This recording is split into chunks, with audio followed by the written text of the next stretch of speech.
Hey Soraya, how's it going? Hey, Jeff, how you like my new digs? Everything's gone. It looks like you plastered over your door, the Yeah, closet's I wish. gone, the window's gone. No, this is just a locale number two. I'm at work. I'm in my office. Door's Uh, closed. But just something new for everybody. Not much on the walls yet, but it's coming to life shortly. But so, so, anyways, so might we get students pounding on the door? Professor, professor. no, I have office hours later, Oh, so no one should be knocking on the door. But uh, we'll find out. Anyways, all of that to say, hi everybody, and Jeff.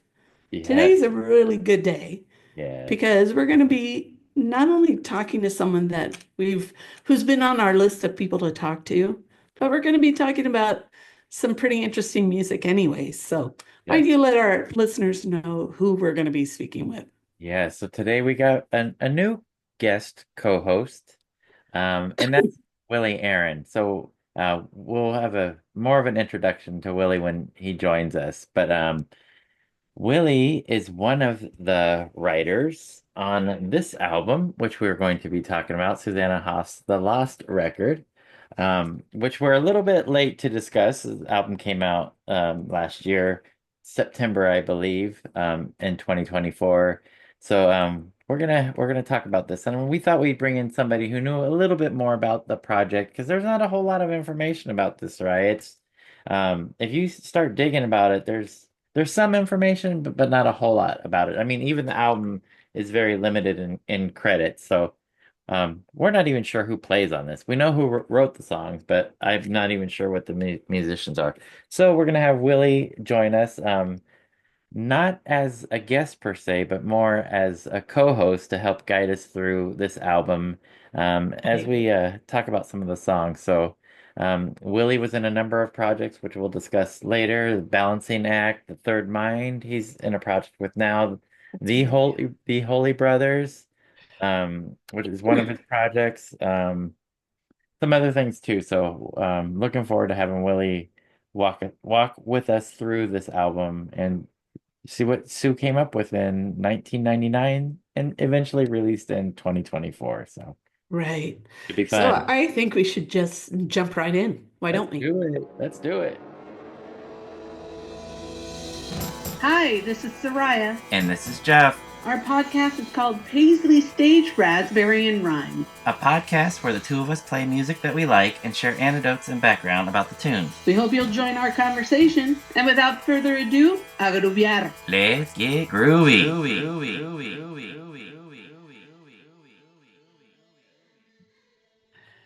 Now, Jeff, why don't you let our listeners know who's joining us today? Yes, yes. So we're very honored to have Willie Aron join the show.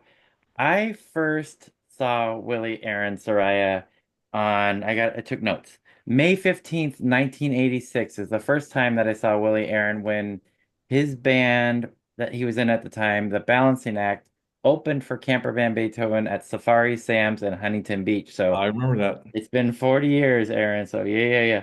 So a little bit about that band. I have some of those records here. I think I've got a little bit of show and tell. So Let's a go. few of these records. I don't think a collection is complete until that the new Campfire songs. This is fantastic. They're all great records, but these three albums, records by Balancing Act, and this was the band that opened for Camper Van Beethoven. So you were on stage with Victor Krummenacher and the other members of Camper Van Beethoven, what, 40 years ago. So And look where we are now. look where we are now. So speaking of that, Right. being on stage with Victor Krummenacher, what, couple weeks ago on March 21st, um, there Willie was again with this band. Do I got it right? Third Mind, a project that Willie's involved with Dave Allen and a number of. Dave Alvin. Oh, what did I say? You Dave. said Alan. Oh, Dave Alvin. Alvin. Thank Another you. podcaster said the same thing, so Uh, I'm a little quick on the gun.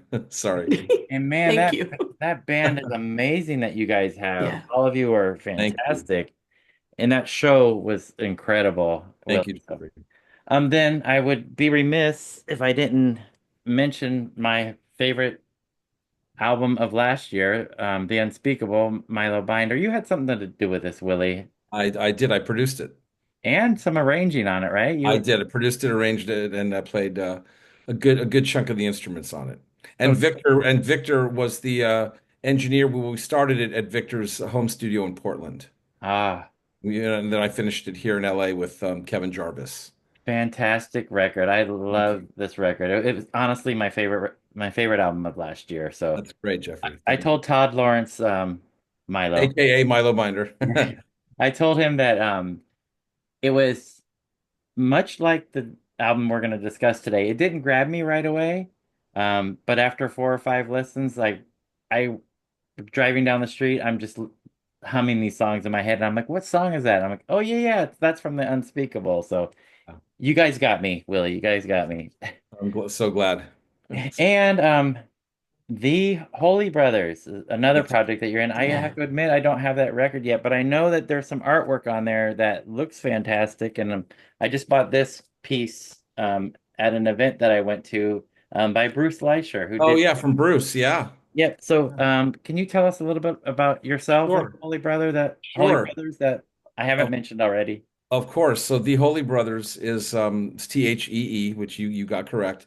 That's a duo that I share with my dear friend Marvin Etzioni. And Marvin was the bassist and co-founder of Lone Justice back in the 80s. Oh, great band. Yeah, they were a great band. So he and I have been very, very close friends since the late 70s when I was 15. And I was a student at Fairfax High School. And Marvin was a record store clerk at Aron's Records, no relation, at Aron's Records across the street from my high school. And I would go there during my lunch break to buy records. And one day there was the Who Live at Leeds playing, and you could hear the school bell ring from across the street from at the record store. Well, the school bell rang, and my friend Dave Sawyer's, still one of my closest friends, was with me, and he said, "We got to get back to class." And I go, "We can't leave in the middle of the long version of My Generation." And I hear, and I hear this voice because we were all big Who fanatics, and I hear this voice from behind the counter saying, "Well, there's somebody with good taste," and that turned out to be Marvin. Oh, So Marvin and I was 15, he was a few years older, but we formed an immediate friendship, and I would come to his apartment and sing on his demos. And actually, when the guys in the balancing act put an ad out for a multi-instrumentalist, Marvin answered the ad, and he called up Jeff Davis, my partner, and said, this sounds really great. I have this band I'm in right now called Lone Justice, but my friend Willie is the perfect guy for this thing that you're putting together. oh, So Jeff and I connected after that, and the rest is, the rest it happened the way it happened. I joined the band in 1983. So, anyways, back to the Holy Brothers. So Marvin and I we've been very tight for years. We formed this band, the Holy Brothers, some years ago, um, and we've made this two. Well, we made two records. The first one, the one which Bruce Leisher designed the cover, called "My Name Is Sparkle." That came out kind of in a limited run back in 2017. And the new one was called High in My Balloon, and that's coming out on May 9th on Regional Records. oh. Yeah, so that'll be out on vinyl and on CD on May 9th. I'm looking forward to that. Yeah, me too. Yeah, it's like sort of like a harmony duo that Marvin and I have, and it's a very intimate but powerful thing that we have, and we're very proud of it. Amazing. Do you have any copies left of the first I record? do. I do. I'll put one in the mail for you. That would be great. Yeah, sure. I'd love to hear that. Sure. Well, there's Absolutely. another reason why we brought you on today, and that's because your connection to somebody that's part of the Paisley Underground, and this is Susanna Hoffs. The Lost record, which finally came out last year in September, something that she recorded in 1999, we understand, under some unusual circumstances. I guess she had just had a child, Yep. um, and I think so it's mixed and produced by Dan Schwartz, who's no Correct. longer with us. I believe he passed in Correct. 2023. Yeah. Yeah, he And passed in I believe October of 2023.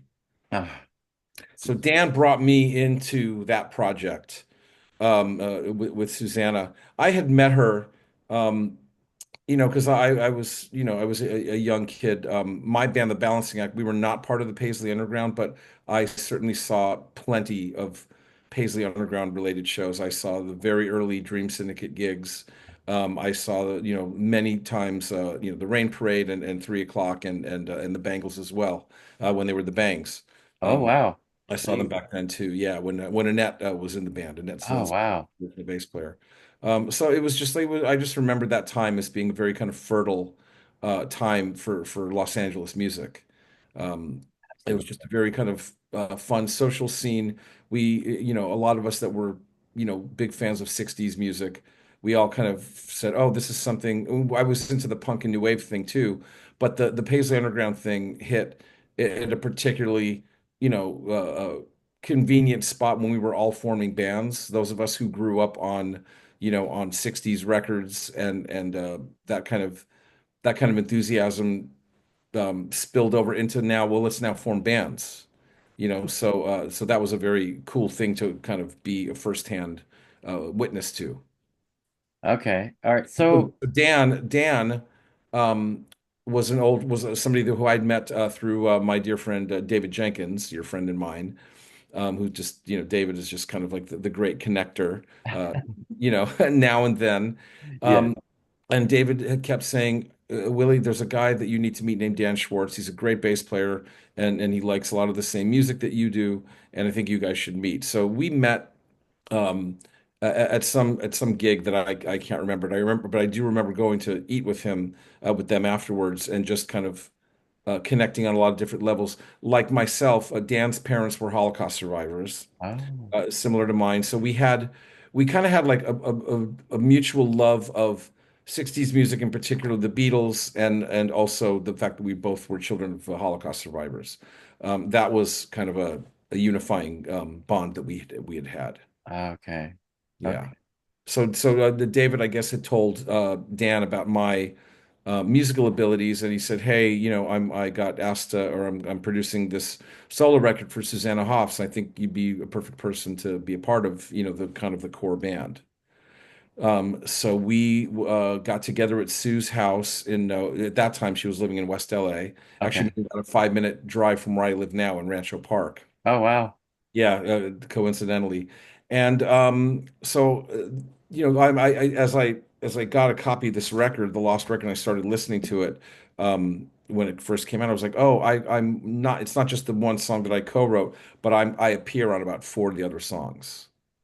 I'm very curious about that, Willie, because there's not a lot of information about this record out there. I mean, the little information I found was that it was recorded in 1999 at her house. I think her and Jay had a new child at Yes. home, so I think when Dan invited her, because I think they had met previously, they were working on a project some related to Sheryl Crow, maybe, or as part of like her writing process, and I Yeah. think maybe they had started writing songs, and then sometime later he invited her to record this, and at that time I think they had a young child, is my understanding, so they Yes, recorded. that's right.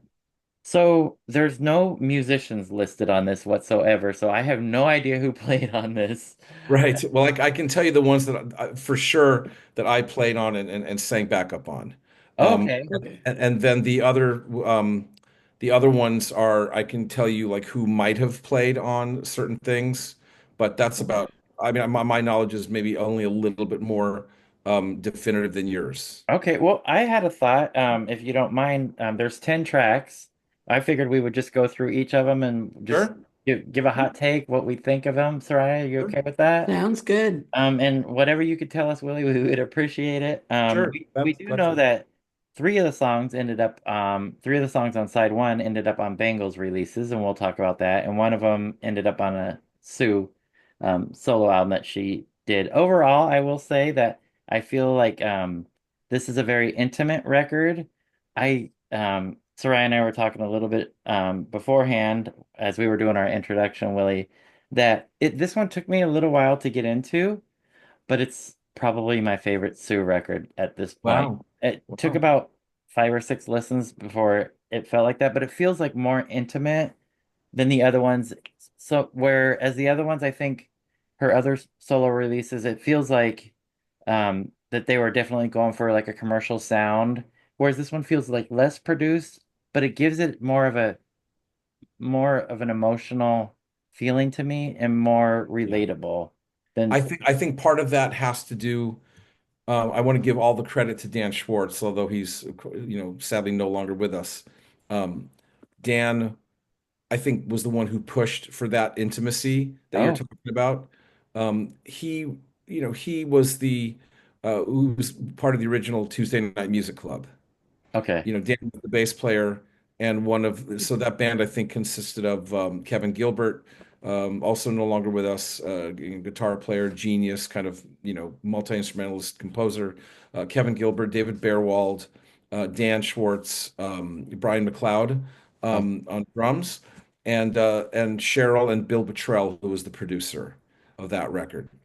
wow. And so that I think I think that kind of warmth of sound, that sonic warmth that I think that Dan really wanted to kind of take it with Sue. I think he found an avenue or an opportunity to take things in an even more intimate level than Cheryl's record had.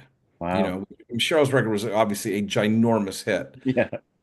and I think Dan was, even though Dan was, on a very successful album, Dan almost had a combative relationship to with the recording industry. Hmm. Meaning that he did not really care about commercial success. He wanted things to connect on an emotional level. That was all that Dan was about. So Dan kind of demanded that from Sue in the writing and the co-writing and the vocals and stuff. And I think Sue was game for it because after she had had her success with the Bangles, um, I think that it was probably a welcome challenge for her to kind of go in a more intimate direction. I think they pulled it off, Yeah. in my opinion, which is something that I appreciate more so than some of the more glossier recordings that she had done previously. All right, well, let's jump into it. So, side one, song number one, Under a Cloud. August again, and I'm on my own, under a cloud, and I'm staying home. The telephone rings, and I am hiding out. Rituals carved on a well-worn path, up with people, but I'm failing my class. So many reasons to smile, but I'm happy to doubt. A version of which ended up appearing Mhm. later on this record by the Bangles. Of the three, I think it's the most different. The Bengals did it the most different of the three. Yeah. It's their version is pretty true to the version that's on here. Although I think their version is a little bit more psychedelic. And Mhm. of course the backing vocals that the band adds to it. But the song is co-written by Sue, Brian, as you mentioned, and Dan. Mhm. I think it's a good way to start the album. It's a good opening track. One thing that I feel like it was missing is little low end on the recording, but her Sue's vocals are beautiful. Um, and again, hear like maybe a little Dusty Springfield-esque. Oh, she is a huge fan of Dusty Springfield, as am I, and as is everybody I know essentially who loves 60s music. Yeah, she's one of the greats. Yeah, yeah. One of So, the greats. Soraya, do you want to offer any opinions before we let Willie let us know a little bit about more about Under the Cloud? All I want to add is something that I read in a review of this album, and particularly about this track. And someone categorized it. They said it had a 70s feel to it, and I had to think about it a little bit. But as you and Willie have mentioned, this kind of dressing down and really highlighting her voice, and it's this very raw song that it caught me by surprise when I listened to it first. But that's all I want to add to it. I don't know if I agree with the 70s categorization. I think I'm more apt to believe Dusty Springfield in that vein, but yeah, this song kind of threw me for a loop when I heard it first, but it is a really apt way to start. Agreed. What do you think, Willie? What do you Yeah, think? I'm the one that plays the The da da da da da da, that little synth Oh, string part on that. I think that's, I'm pretty sure that's me. And I think that's the only thing I do on that track. It sort of reminded me of um, I'm trying to think, like, you know how Michael Penn and like stuff like Jesus Jones, where there was like a rhythm track, there was Right. like a sort of melodic, vaguely psychedelic rock song underneath like a rhythm bed, like a drum machine thing. That was mhm. kind of in vogue at that time. So I don't see it as 70s. I see it kind of like I found it kind of current to its time. Hmm. The late 90s, early 2000s even. Yeah. Yeah, yeah, Ah, I didn't put that together, but now when you mentioned Yeah. like Jesus Makes Jones sense. or Michael Penn, I can kind of that does I can hear that. yeah. That One thing just that's odd for us is we're listening to it in 2024, 2025, so we don't have that perspective of when it was recorded, right? I mean, it's a quarter of a decade, quarter of a century later that we finally get to hear it. Although there's been bootlegs passed around for many years, but officially 25 years later we're getting to hear it. So thank you for that perspective. So I wasn't Yeah, thinking of that it helps. as like a recorded in 1999. yeah, Mhm. sure. All right, so let's move on. Grateful, one of two tracks that ends up on this record of the Bengals Doll Revolution. So much more than we can see. So much more than we can see. All we are and all we need is all we are, and all we need is all we are, is all we need to be. Grateful, oh, grateful. I feel like of the three that this is the most similar. The Bengals version is the most similar to the one that's on the Lost Record, in my opinion. Co-written by Sue, Dan, and Bill. I think you mentioned Bill Virchow. Well, yeah. Hmm. Um, to me, it's again very intimate, and I really Yeah. hear like a lot of sincerity, like in her Yeah. voice and in the song. But yeah, I feel like this one is was the most like the Bengals version. What do you think, Soraya? I agree with you on that. And there's this really, one of the things that I wrote down as I was listening is there's this dressed down honesty. And one of the things that I found interesting was that this song was mixed by Jim Keltner. Oh, So there's an added dimension there that was unexpected. And I like this one for that. It's really upfront and honest in her words take on it. Yeah.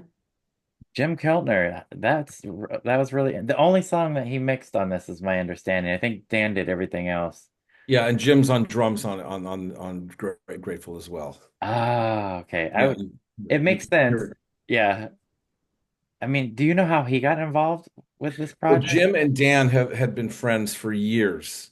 Um, like me and like so many of us, Dan was a huge Beatles fan, and I don't quite remember how Dan and Jim became friends, but they were very tight.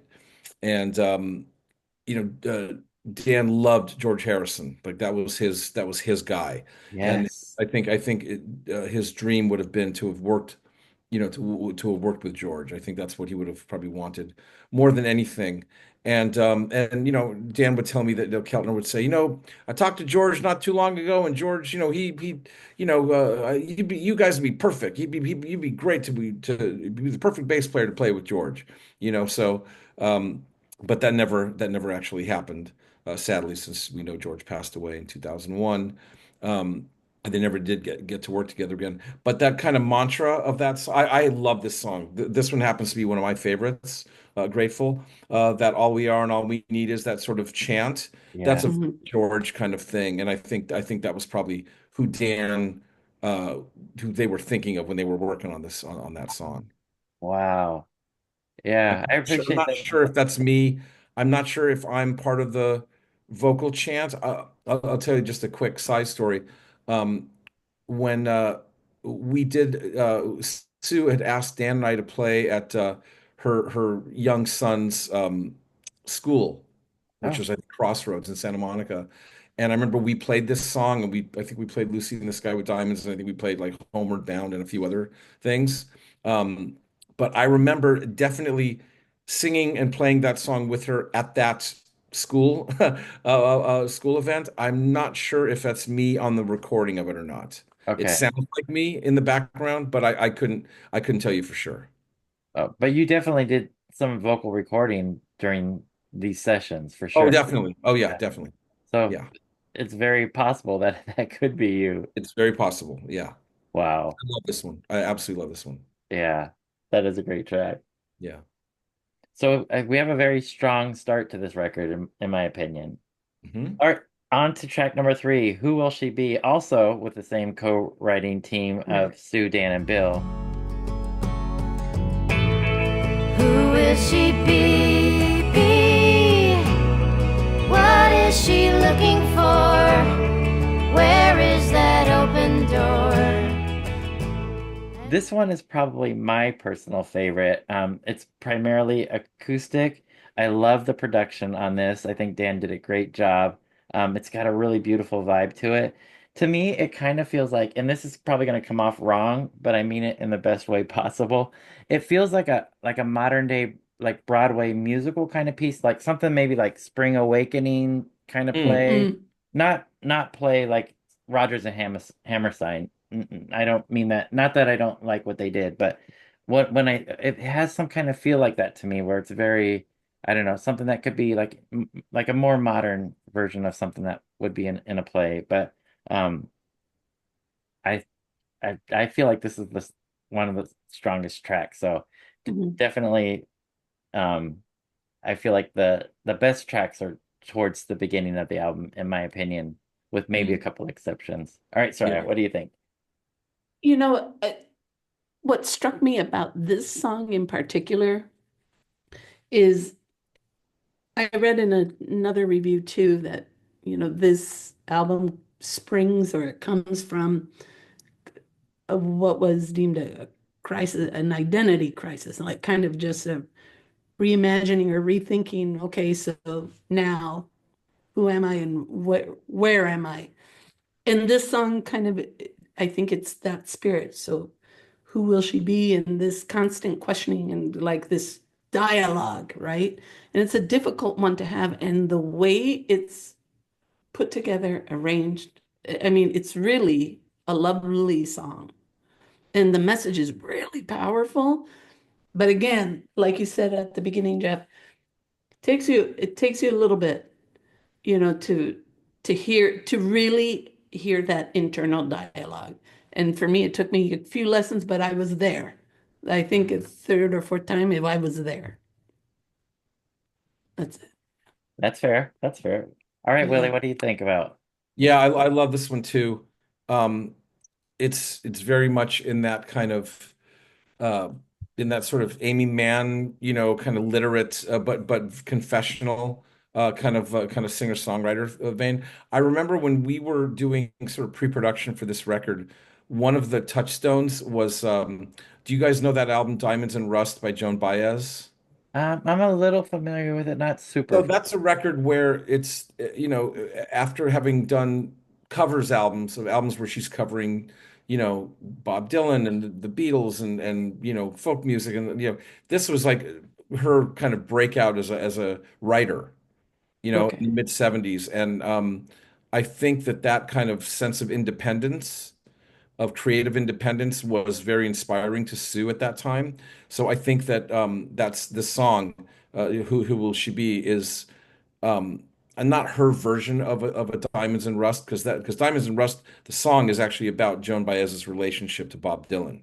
Yeah, Um, but just in terms of a person who's kind of like, showing their creative flowering, I think that was an inspiration, probably for that song and definitely for the album. that makes perfect sense. And Hmm.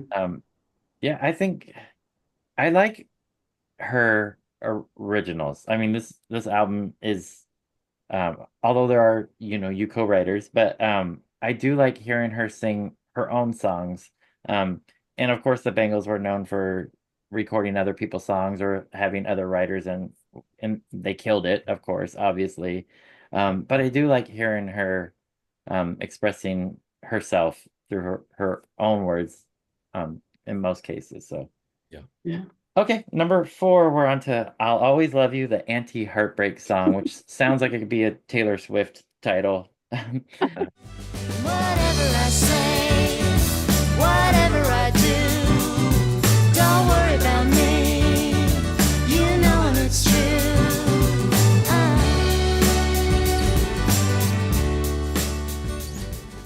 So, uh, Sue, Dan, and Brian Mhm. co-wrote on this. So there's some synth or strings. I don't know if they're real Yeah, strings. that's me. I was gonna say Ah, okay. Yeah, that's that's me. probably what instrument did you play on this? So there's a keyboard that had some sampled strings. Now, let me also say that I'm not entirely sure that this record was designed to be heard and released in this form. These were, cleaned up demos, I believe. Because this record never got finished, as as Right. as we, as we later came to find out when we were sort of in the middle of this process. Behind the Music had called the Bangles management you may not know this, but well, we were sort of like on our way to, doing this record, and then um, Sue's management had said, we need to put the band back together again because Behind the Music wants to do a special on the Bangles, and so that was the reason I was told that the project was shelved. Oh, okay, So okay, we don't know if this record will ever, well, obviously it's now an archival release since it came out last year, but I don't believe it was designed necessarily to be heard in this kind of embryonic state. okay. So if the strings sound kind of, sampled or whatever, number one, the technology back then was not nearly as good as it is now, where you can actually get away with sampled sounds and they sound good, you Yeah. know. So this sort of has like a thing that, like a decorative thing that I put on that probably would have been um, augmented by real strings or replaced by real strings. I think it actually works. The, Yeah. the song, yeah, I think it's a great feel. Oh, cool. Um, And that's me. That's also me singing the background with her. The oh, whatever I do, that's yeah. do So. you actually recall like the session? Do you remember recording it? It's a long time ago. I definitely do. I Oh, definitely do. I remember, yeah, we did a lot of this. We did this in Sue's garage or Sue's, back studio. And I'll tell you something also that's interesting is this record was started right around the same time as the first Austin Powers movie okay. came out, which was directed by Sue's husband, Jay Mhm. Roach. And I will never forget this was a thing I'll always remember. I remember coming to Sue's house, and we go into her office. She goes, I need to go. Jay's getting a fax. I need to take this." So as we're going into the office, a fax comes in, and Sue reads the fax out loud, something to the effect of, "Dear Jay, if there was anyone that was poised to break our record for opening day box office, I'm glad it was you. Best wishes, George Lucas." Because that was the weekend, the Monday that Austin Powers had overtaken Star Wars for the highest opening weekend box office receipts. Wow. Oh my gosh. Yeah, so I remember being there watching Sue read that fax. Oh my gosh. Surreal. That is crazy. That does sound surreal. Yeah. I It's do wild. want to just add that I think the chorus is super catchy on this, Yeah. Yes. and I love that. To me, this feels like the most Sue Hoffs type song that's on the record. I mean, it's definitely in her wheelhouse. I like this one very much so. Soraya, Yeah. what do you think? This is the more I agree with you, the more poppy Susanna Hoffs. I think she shines differently than the other songs on this one. Like, or it's the more typical. I don't want to say that with her because she's so she's so versatile. But yeah, Probably it's, closest, it's like you were some, saying, closest to the Bangles sound, right? yeah, Yeah, I'd agree with you. yeah. All right, let's move on to the last song on side one, Ooh. Take Care of You, which also ends up on the Doll Revolution. Dream and let your dreams go. It's your time to fly. As long as I'm standing by, you can close your eyes. I will take care of you. Long as you want me to. Whatever else I do, I will take care of you. Pretty much true to the version that we hear here on this version. To me, I love that little warm guitar riff that's playing on there. I have no idea who's playing. I mean, it's nothing, it's just a few notes, but it's perfect in my opinion. And she does some uh, her little falsetto parts that she's really good about doing. I love that on the song. To me, this has a late 60s, early 70s vibe to it. Maybe it's that dusty thing. And I think it's a super, super sweet sentiment. I imagine it's probably about her child. I mean, um, Yeah, I would say so. but I think that the sentiment of it is just really special. Sounds very nurturing, very Yeah, motherly, and a new mother. She was a new mother at the time. So, anyways, I really it's a like this. beautiful So, song. Yeah, Yeah, I agree with you. yeah. And I would just add that I think it's Dan kind of learning, um, you know, he really did really like went out of his way to make sure that the intimacy was conveyed throughout this album, especially on those kind of acoustic tracks like this one. Um, I think he learned a lot from Bill Bottrell. oh, Um, yeah, just in terms of orchestration and in terms of how to, how to get an intimate vocal across from the artist, you know. they pulled it off. They Yeah. definitely pulled it off. All right, so let's flip the record. You might know something about this song, Willie. Living Alone with You, a co-write with Sue, Dan, and yourself. Yep. One of the more up-tempo songs. Living alone with you again, wondering when the solitude will end, chasing scattered leaves lost in the wind, like the pieces of the life I live alone with you. Uh, to me, my notes I wrote fun and folky, but it's not too unlike something you might hear on New Campfire Songs or something from Balancing Mm. Act. I mean, it wouldn't fit on that album per se, but I could hear a version of Balancing Act maybe doing a version of that. Um, how did how did this co-write come together? Were you all sitting around? Yeah, so we sat around in Sue's garden once again, through the three of us with acoustic guitars, and we were just coming up with lyrics, with this idea about a person living with another person, and two people can be married, or they can be involved in an intimate relationship, and one can be a stranger to the other. You know, that was kind of like the theme of the lyric. So I think that's conveyed pretty explicitly in the lyrics.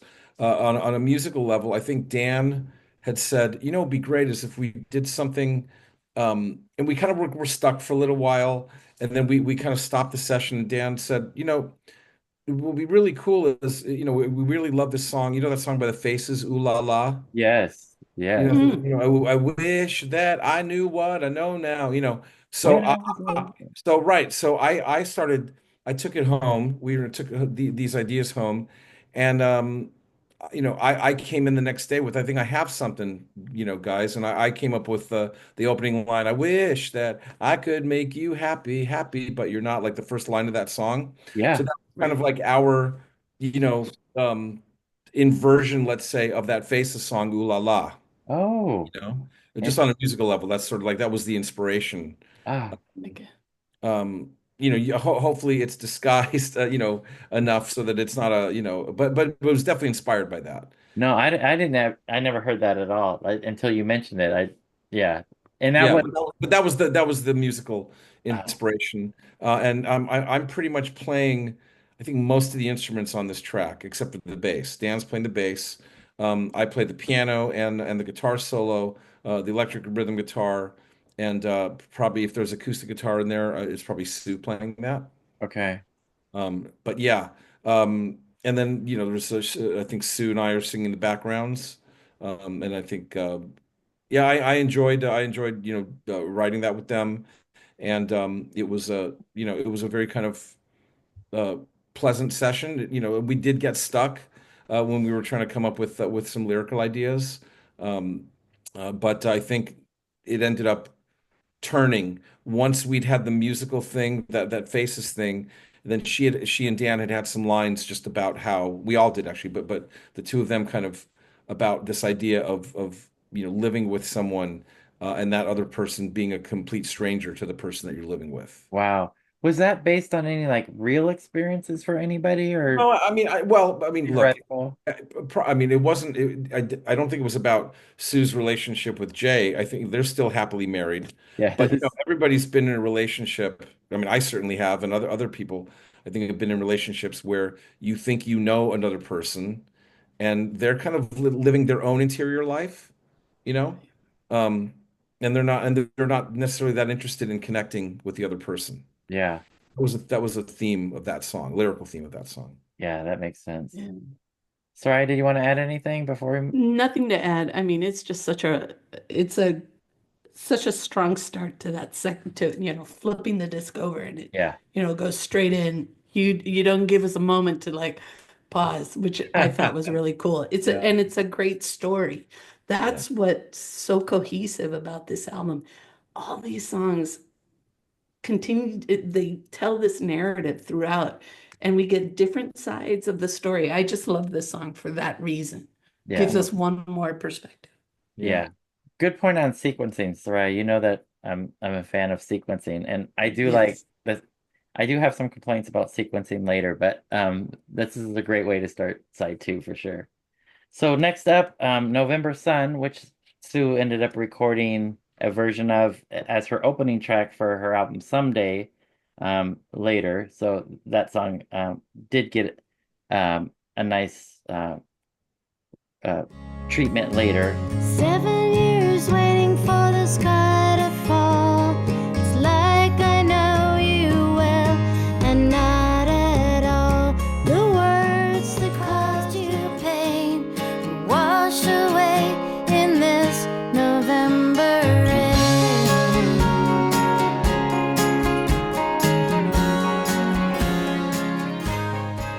I'm curious about who's singing the backing vocals on this. Oh, co-written by Greg Adigwin, I don't, Greg Aragine. Aragine, So who Greg passed away. Aragine, He passed away also, right? he did. Greg passed away pretty young, not long after this record was made. In fact, Greg was I think he was Seal's guitar player. Wow. He was also part of the Sheryl Crow Okay. recording thing too. Greg was a really, really gifted musician, very subtle and inventive guitar player, um, and just sort of an elevated musician. I mean, Wow. it's like the older we get, and I start thinking about all these, people that have passed away, and Dan, well, like I said, Greg passed away, quite a while ago, not long after this album was made. But losing Dan, um, the older we get, I think the intimacy of this type of music tends to land more with people like us who have lost people. As Mm. we get older, we're as I like to say, not everybody gets to the finish line at the same time. Yeah. And if we're lucky, unfortunately, if we're lucky, we get to attend a lot of funerals. Yeah. That's the terrible part of aging. Soraya, any thoughts Oh, on November Sun, this version of November Sun? I think Jeff, you were the one that said that it had this kind of 70s vibe to it. This song, it just makes me think of all these other great singer-songwriters that have this great story to tell. November Sun is another one, and she paints this picture for me. I don't have anything else to add, and I think Willie, that extra element of knowing a little bit about Greg Argine and the intimacy once again of this, and we can link so many other things to it, loss, but it just speaks differently depending on how we're approaching it and how we're living. And I that's such a good point because I think in this song especially, I think it just adds another dimension to it. I hadn't thought about it. I want to thank you for that. Yeah, Sure. we're loving having you on here, Willie. Oh, I'm happy to be Uh, on here. so Greg and Dan and Sue also wrote the next track, As It Falls Apart, which is kind of a waltzy 3/4 song. Save my reservation at the garden gate, at least through the summer and the fall. Good things come to those who wait, some good, if not all. I think there's some male backing vocals in this song, if I'm not. Yeah, there are. I'm not. I couldn't tell you who they are, because I'm not sure if it was David Bearwald or if it was Greg himself and Dan. I think Dan sang some backups on some of these as well. But this one kind of like has that, like you said, that 3/4 waltz kind of thing. I think about Elliott Smith Oh, around that Oh, time. I'm not sure that she was, that this song's influenced by Elliott Smith, but I was such a big fan, especially back then. Both Amy Mann and Elliott Smith were sort of like what I call like masters of the sad waltz, uh, you know, yeah. sort of like, heartbreaking, minor key waltz thing that they both did so well, with really smart, heartfelt lyrics. So this kind of to me sits in that sort of space. oh, yeah, I did not make that connection, but yeah, I can totally hear that. Yeah. Which is weird for somebody with such a beautiful voice like Sue's, rather than somebody who has a voice like Elliot, who's just like when he sings, it's like it just grips Yeah. you Mm. in a different way than she does, where her voice is so sweet and so pleasant. His is heartbreaking. Yeah. I totally agreed. Yeah. Totally agreed. Soraya, you were gonna say something? But all I was going to say is, but you can definitely hear that longing, that kind of sad longing in this, throughout this. And I think that's, again, it goes to Susanna Hoffs being kind of this very versatile singer. She can, we have a different expectation, maybe because, we're seeing it we're listening through a different way or a different set of ears. But she can still convey it, and she does.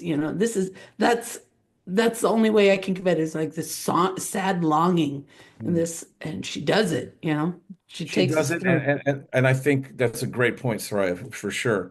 I think also it was a good match, I think, to have Dan um, and Sue collaborate and have Dan produce this record and this song because Dan kind of demanded that kind of vulnerability.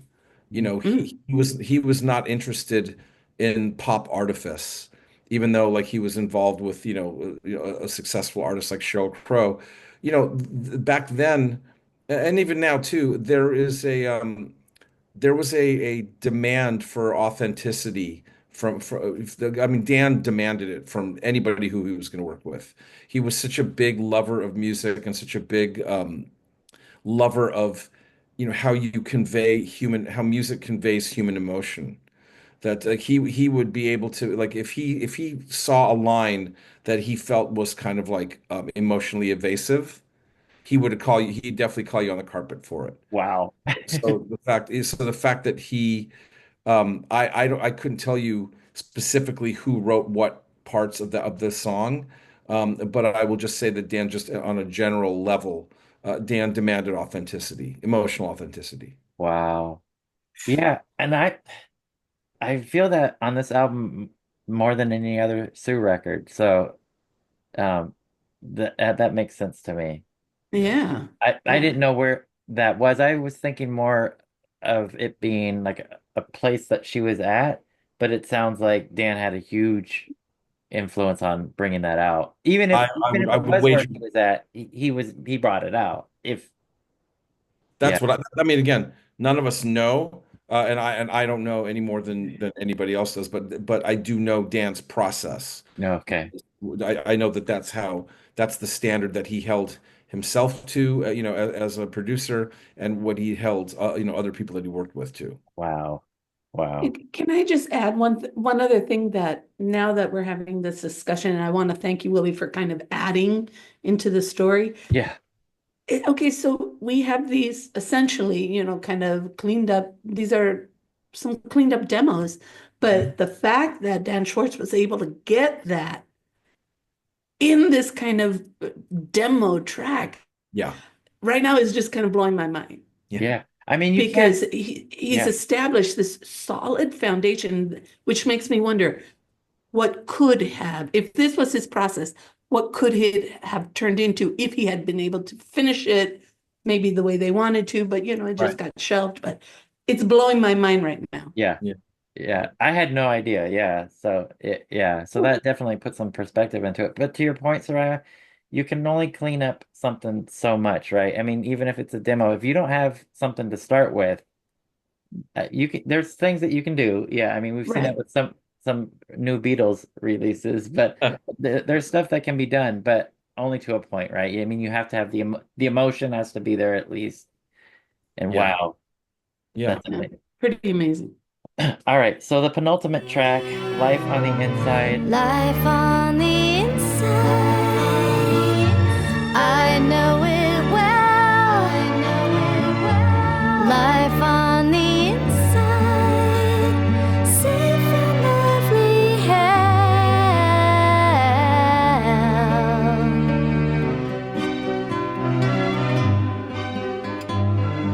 A song I absolutely love. This is the where I have an issue with the sequencing. To me, I think Okay. this should have been the final track, in my opinion. Um, I agree. this is an amazing track, co-written by Charlotte Caffey and Jane Whelan of the Go-Go's, which I don't necessarily hear, but it's cool. There might be strings on this, or is this you again, Willie? Because they No, sound no, I'm not on. After living alone with you, I'm on none of the rest of the tracks. okay. They sound real, but they're probably not. Um, I don't think they would have.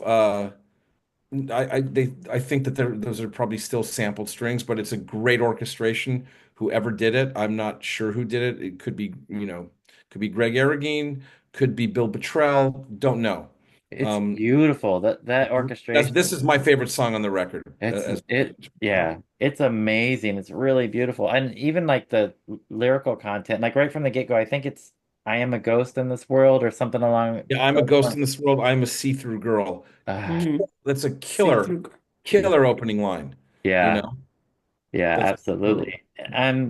I'm curious who came up with that of the three, either the two. Yeah, I who knows? couldn't tell you. I wish I wish I were a fly on that wall because I do love the song. I love the orchestration. And again, I think I think that's my favorite song on the record. It's beautiful. Soraya, any thoughts on this one? This is such an introspective song, and it's the three minds that like I also want to be a fly on that wall. Yeah. These three people coming together and again telling this story. But let me ask the two of you then, if you both think this should have been the last song to end the record, would you have flipped it with the last track? I don't know why. I don't know if we'll get to I don't know why, but I don't know. I just think that it would be a great closer. I I'm burying the lead here, but I kind of don't like the last track being on the album at all.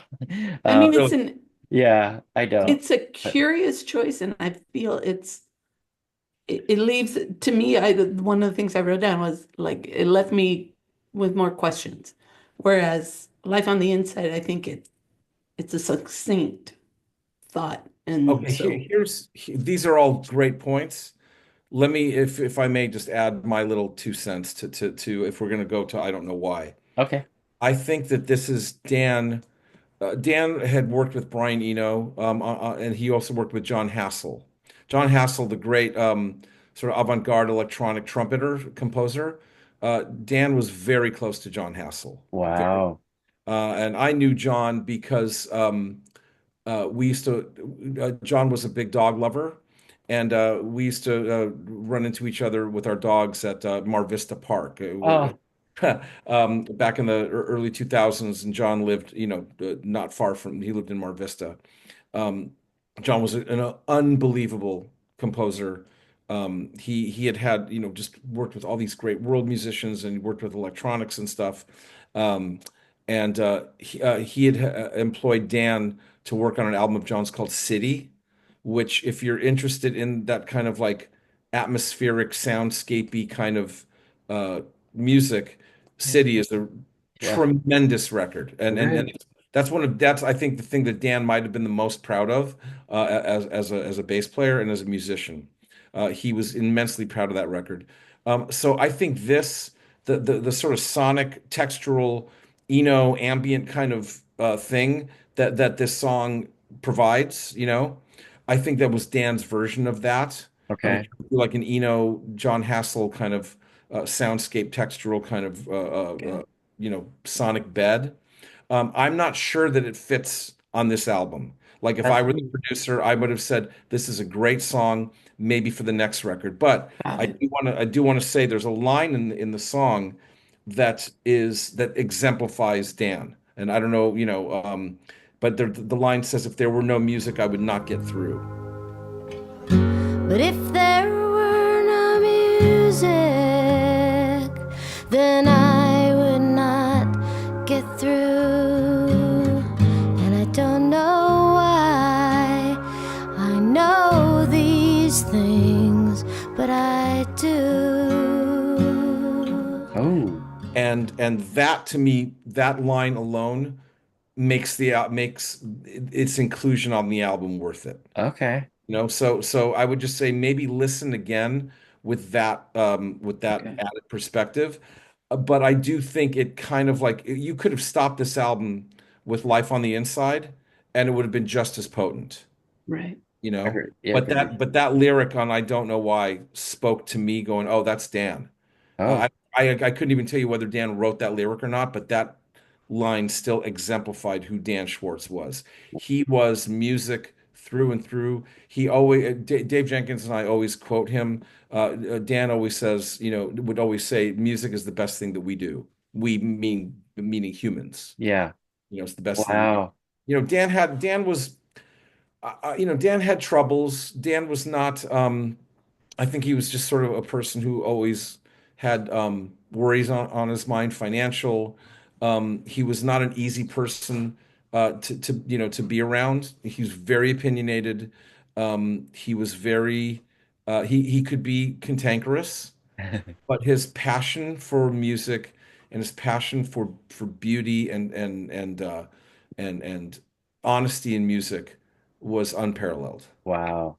So I think this record really does his legacy. It's unfortunate that he's not around to have it released, to hear it in its released form. But I think this is a great tribute to him and to his collaboration with Sue. I think they both deserve a ton of credit for making a beautiful album. Yeah, absolutely. I'm glad it got an official release. So maybe Dan connected to that lyric because it's actually a cover song by Sean Colvin Yeah, from her 1992 release, Fat City. I think it was the closing track on that album, but he must have like heard that lyric and said, I would not be surprised if he did. "Yeah, We are all, well, as you can tell by the work I did with the Milo binder. I mean, we're all lyric Dan and I were definitely lyrically driven. Mhm. Or because it's easy to like get seduced by sonic beauty, and it's easy to get seduced by, well, that song sounds nice, or its song rocks, or whatever, descriptor you can ask from a song. But it takes a little bit of a different mind to kind of like go listen to lyrics, you know? Oh, Uh, absolutely. Yeah. Soraya is maybe good at that. Troy's good at that. Yeah. Yeah. Me, not so I much. like Yeah, Uh-huh. I'm with you. It's got a good vibe, what have you. So, Yeah, but I do think that lyrics, especially, now that we've gone through all the songs on this record, you just start to see that there is on Sue's end as the artist, there's a vulnerability and an intimacy that Sue got. Her vocals deliver on every count. And I think that the intimacy that both Sue and Dan demanded from this record shines through. wow. So, you know what, Willie? You and I had uh, feelings about this song. Soraya's probably going to come in and say, this is the best song on the album. This should have been the lead off track. What Am I for wrong, the Soraya? last track? For Yeah. I don't know why? Yeah. What are your feelings on it? No, no, no. Okay.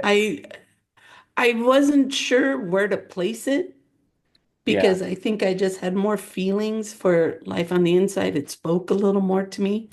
But but I see your point, Willie, that yeah, you could have ended it there and maybe put this I don't know why on another album and kind of let it down another way.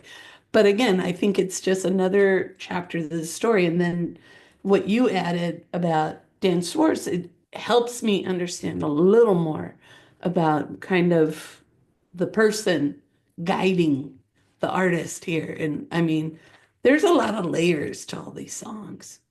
There are a So lot of yeah. layers to all these songs, and there were a lot of layers to Dan. I mean, I kind of lost contact with Sue after this record was shelved. I didn't connect with her again until, well, we did, like I said, we did that performance for her kid's school. And we hung out a few times, the three of us. But then, pretty much maybe from around 1999 onward, I lost contact with her, and I connected with her again as part of the Wild Honey Orchestra when we started doing tribute shows. Yeah. So Mm. we did Sergeant Pepper and Abbey Road and Rubber Soul and Revolver and stuff. And Sue was part of those. She was part of the cast. Yes. Started doing those records. So then I started like reconnecting with her then. We were in the audience, Willie, at most of those shows. Yeah. We were, yeah. Great. Those are all great events, and hopefully we'll see some more of those happening Yes, you before will. too long. Yeah. You Yeah. will. Those are great. Yeah. Sure. All right. Well, we made it through all the songs. Any last summary thoughts on it? I think we've discussed about how the strength is definitely in its intimacy. I'm really glad that it's happened, and I'm so glad, Willie, that you came on to help us walk through this Ooh, because I learned so much. I didn't yeah. even know like why the album never got released. I was thinking maybe the thought was it's not commercial enough. That's where my mind went. So they're like, we're not going to release this. But it makes sense with the VH1 around the time when the Bengals started to reform and these other albums getting recorded.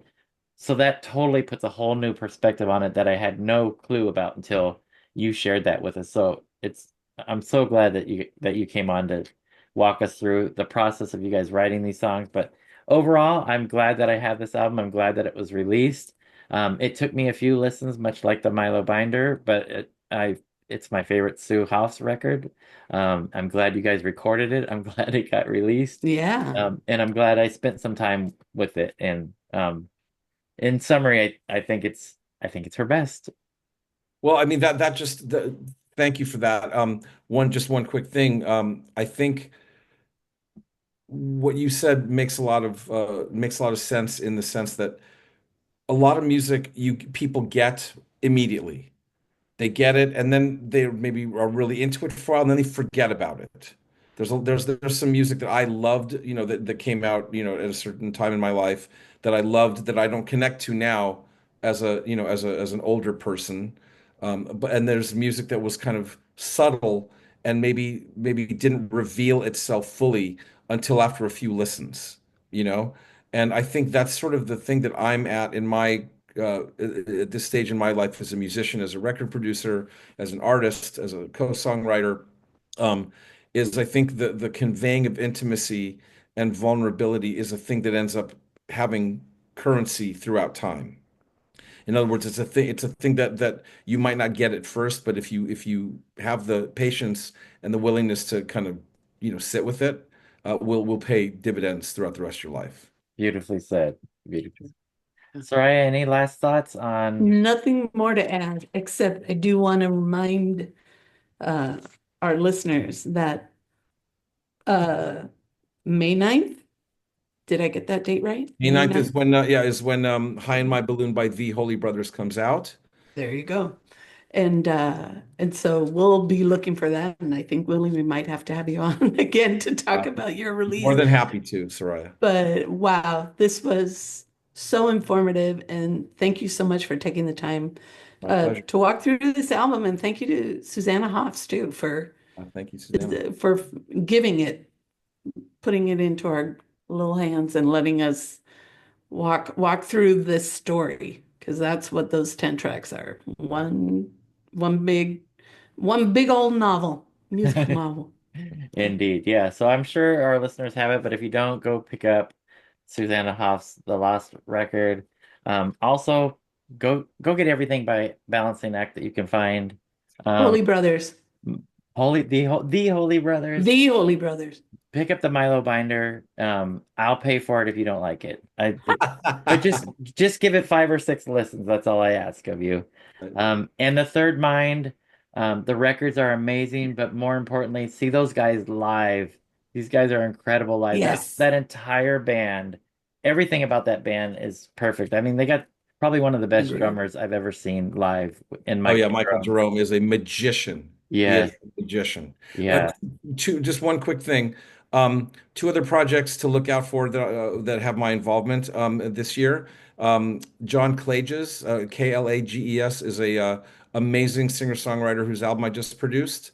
That'll be out sometime this year, and also in the mixing stages of the new record by Cindy Lee Berryhill that I'm also co-producing. nice. That's Oh, right. great. The next Cindy Lee Berryhill. Yeah, I cannot wait for you guys to hear that record. Oh my gosh. Both of them. Awesome. She's Yeah. got some great stories. She Yeah, does. about sneaking into places that she didn't belong and becoming who she is because of her tenacity. Yes. I love, she's got some great stories. Yes. All right, Willie, we appreciate you Thank taking you so time. much. And Thank you, Soraya and Jeffrey. Thank you so much. this was invaluable, what you shared with us. So I Yes. appreciate it. Ooh, My pleasure. All right, well, more to let's talk come. again when the Holy Brothers Yes, Yes, sir. it comes will out in do. a couple months. All right, Willie.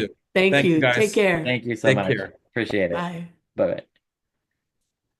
Wow, Soraya. So that I got a lot of insight and perspective that I had no clue about in regards to this album. So I mean, maybe it's well known some of the things, but to have somebody, an insider, during these writing and recording sessions. So we learned a little bit about the musicians that are playing here that are not documented anywhere.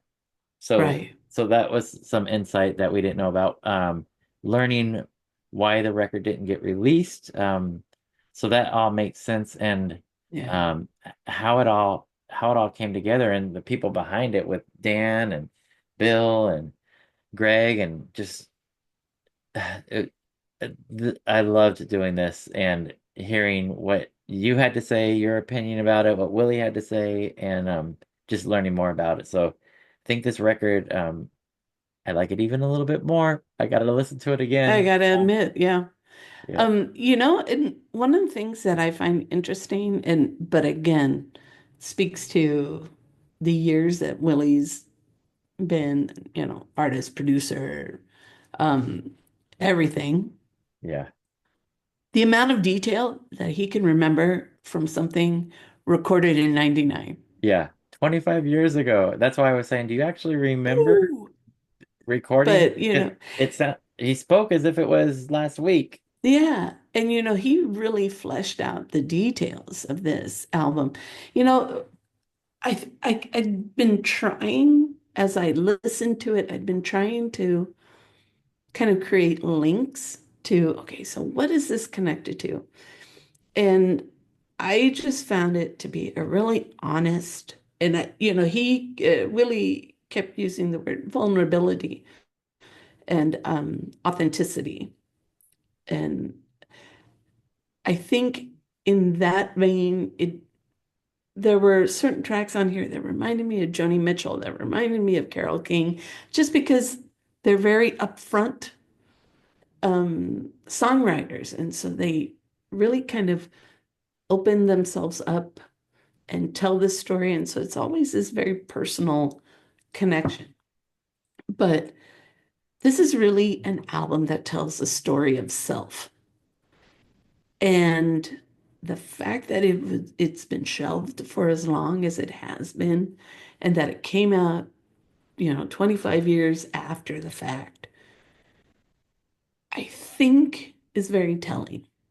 Because like I said, I read a few interviews and reviews where Susanna Hoffs said this album came from a crisis of identity, or like a reimagining of, okay, so now who am I, or what do I represent? I think it's a very honest album, and the songs are honest. And I am so appreciative of Willie Aron for kind of giving us this backstory, and especially giving us some insight into Dan Schwartz, who was kind of guiding this process too. Wow. I see this album differently. Yeah. I think that authenticity and vulnerability that Willie was speaking of, I think that's what makes this my favorite of her albums. Right. I don't hear as much of in some of the other releases, or I should say that much more so with this one. That's how I should say it. And that's what I like about this one. And the production, I think is perfect for this record. And we also learned, Soraya, that it was these recordings were not necessarily intended to be released in this form. As So, is. um, and you know what? I'm curious what they would have been, but I'm also, on one hand, I'm kind of glad that they got released like this because I like that this feeling of intimacy. And I know she's talked about it being recorded in a garage, and she comes from a garage Yeah. band background. And although I don't think that it's got like a garage band feel like you would Mm, think with like, some 60s garage band, or like early Bengals sounded like with their EP, where that does sound like a garage band kind of thing. right. It does Right. have that more intimate feeling Yeah. that you would have with a band sitting around recording, their own Yeah. sessions. It's super personal album. Yeah. And I mean, that's not to say her other albums haven't been, but this is a different side of Yeah. Susanna Hoffs. Yep. And, the fact that it was something that's been sitting for 25 years, I think it's just an interesting, different chapter, right? In the Yep. story of Susanna Hoffs as a singer-songwriter. Yeah. And she's Um, got to be in a completely different space than she was 25 years ago for obvious reasons. So, I mean, and now, she's an author, she's published this novel. And so, she's kind of exploring different parts of her creativity too. yep. So it just all starts like you can start drawing a lot of connections to, and so many different people involved, so many different writers. Um, and I do think, and I'm gonna go back to to um the one track that Life on the Inside, co-written by, Charlotte Caffey and Jane Weedland. We've got three powerful voices, three powerful writers. Wow. Yeah. Yes, I would have wanted to be a fly on the wall. But Yeah. anyways, Definitely. that being said, if you haven't picked it up, if you haven't listened to it, there is vinyl. There's also a CD. There's also digital. Yeah, show it. And again, really dress down even the image, Yeah. right? Just Sue But by yeah, herself. Here I am. there you go. Vulnerable, exposed, and authentic, and extremely honest going forward. But Well said. oof, oh my gosh, this was a lot of fun. Yeah, And don't forget May 9th, the Holy Brothers, you totally got it. newest release. And hopefully we can ask Willie to come back on and we can talk about that album too. That would be fun. Oh my gosh, what a busy guy. Yeah. Yeah. Involved in so many things. But also, Jeff, why do I have a feeling we keep circling around Victor from Camper Van Beethoven? One of these days, I think he's going to be on our podcast too. Yeah. Yeah. You Yeah. never know. I would love that. Oh my gosh. But this was a lot of fun. Thank you so much. And thank you once again to Willie Aron, mi gente, a grubiar. Gruvall and Paisley people.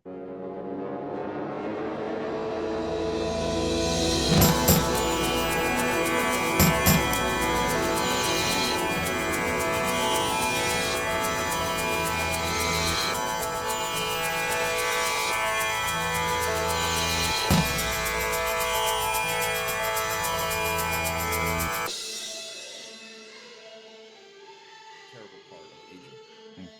Hey, Willie, we're gonna cut off. Can we click back onto the same link? And Yeah, then sure. we just got a few more left, and then we'll let you go. So sign out and then sign back in? Yeah, just the exact Yeah. same link. Thank you. You got it. All righty. Awesome. We are back, ladies and Oh, gentlemen. you're back. Short pause.